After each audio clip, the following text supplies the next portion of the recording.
అందుకని మీ స్ఫూర్తితో ఈరోజు ఈ స్నేహ మాధుర్యం అందరికీ అంటారు.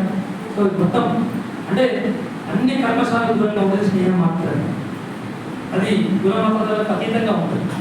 మిగతా ఏ మతత్వానికి కూడా మనకు అన్ని రకాల రాగాలు అన్ని రకాల దేశాలు ఉండొచ్చు. అది స్నేహాన్ని ఏది అంటారు, ఏ వ్యక్తి అంటారు, అది ఒక పవిత్రమే. అంటే దేవాలయ పాండాల యొక్క పవిత్రంగా ఉంటుందో ఈ స్నేహం అంత పవిత్రంగా ఉంటుంది. అట్లా వాళ్ళ ఈ స్నేహితులు నాకు తెలిసినంత వరకు ఏ ఒక్క రోజు కూడా అంటే వాళ్ళ మొత్తం లైఫ్లో అడిగే సందర్భాలు తెలియదు. అంటే సాధారణ మాట్లాడు కూడా అంటే దోస్తు మధ్య అలకలు ఖచ్చితంగా ఉంటాయి.